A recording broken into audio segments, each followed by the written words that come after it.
আসসালামু আলাইকুম everyone, welcome to my Bonya's kitchen. আপনাদের মাঝে আজকে আরেকটি রেসিপি নিয়ে হাজির হয়ে গেলাম। আজকে আপনাদের দেখাবো প্লেন পোলাও। তো পোলাওয়ের জন্য এখানে আমাদের লাগবে 1 কেজি চিনি গুঁড়া পোলাওয়ের চাউল। এদিকে আমরা পানি বসিয়ে দিয়েছি গরম করার জন্য।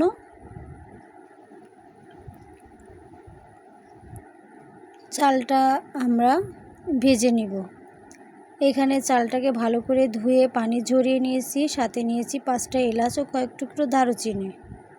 কড়াইতে পরিমাণ মতো তেল দিয়ে আমরা পেঁয়াজ বেরেস্তার জন্য পেঁয়াজগুলো ভেজে নিব। আপনারা চাইলে এখানে বেশি করেও পেঁয়াজটা ভেজে নিতে পারেন।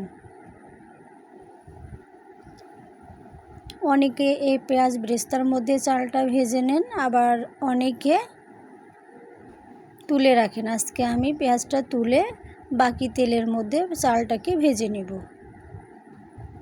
চালটা অবশ্যই ভালো করে পানি ঝরিয়ে নিতে হবে। আজকে আমরা এই পোলাওটা রান্না করব সিম্পলভাবে। অনেকে পোলাওর সাথে বিভিন্ন রকমের বাটা মশলা ব্যবহার করেন, রসুন, আদা, জিরা। তো এতে কি হয়, পোলাওয়ের কালারটাও চলে আসে, আবার খেতেও টেস্টটা অন্যরকম আসে। তো আমার কাছে মনে হয়েছে মশলা বাদ দিয়ে যদি এভাবে সিম্পলভাবে পোলাওটা রান্না করা হয় তাহলেই সবথেকে বেস্ট হয়, এবং যে কোনো কিছুর সঙ্গেই এভাবে এই পোলাওটা খেতে ভালো লাগে। ভালো লাগলেও ভুল হবে, অসাধারণ। তো পোলাওর চালটাকে খুব ভালো করে ভেজে নিতে হবে।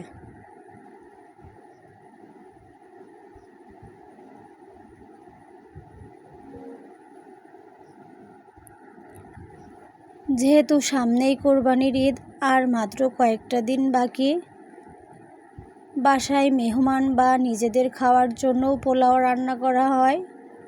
তো আপনারা যদি এভাবে একবার রান্না করে দেখেন, সবার খুবই ভালো লাগবে আশা করি।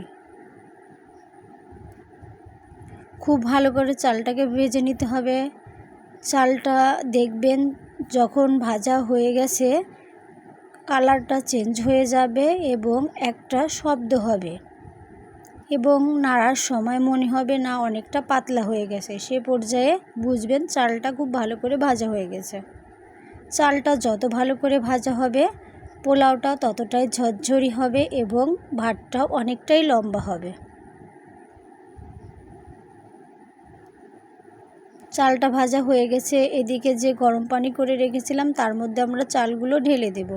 আর এখানে চালটা আপনারা যে পাত্রে বা পটে মেপে নেবেন, ঠিক তার ডাবল পানি দিয়ে আপনারা পানিটাকে গরম করে নেবেন, তাহলে পারফেক্টলি পানির মাপটা ঠিকঠাক হবে। এই রান্নাটা খুব সহজেই হয়ে যায়, খুব বেশি সময় লাগে না। এখানে শুধু আমরা একটু স্বাদের জন্য লবণ অ্যাড করব। এখানে 1 টেবিল চামচ পরিমাণ লবণ অ্যাড করব।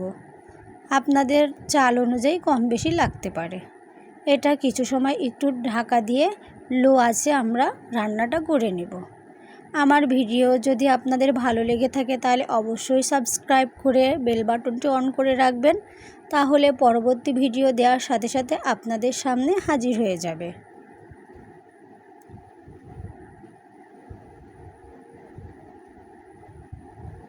যদি আপনারা পারফেক্টলি পোলাও রান্না করতে চান তাহলে আমার ভিডিওটি ফলো করবেন, অবশ্যই পারফেক্ট হবে। দেখুন প্রায় হয়ে এসেছে, আর 2-1 মিনিট ঢাকা দিয়ে রাখলে হয়ে যাবে। হয়ে গেল আমার প্লেন পোলাও। দেখুন কতটা সুন্দর এবং ঝরঝরি হয়েছে। অনেকে পোলাও রান্না করেন কিন্তু পারফেক্টলি হয় না, নরম হয়ে যায়, কিন্তু আমারটা দেখুন কতটা ঝরঝরে হয়েছে। উপরে একটু বেরেস্তা ছড়িয়ে নিলেই হয়ে যাবে প্লেন পোলাও। আমরা পরিবেশন করে নিব। পরিবেশন করে নিয়েছি। ভালো লাগলে সবাই লাইক কমেন্ট করবেন। সবাই ভালো থাকবেন, সুস্থ থাকবেন, আর আমার ইউটিউব চ্যানেলটির পাশে থাকবেন। ধন্যবাদ সবাইকে।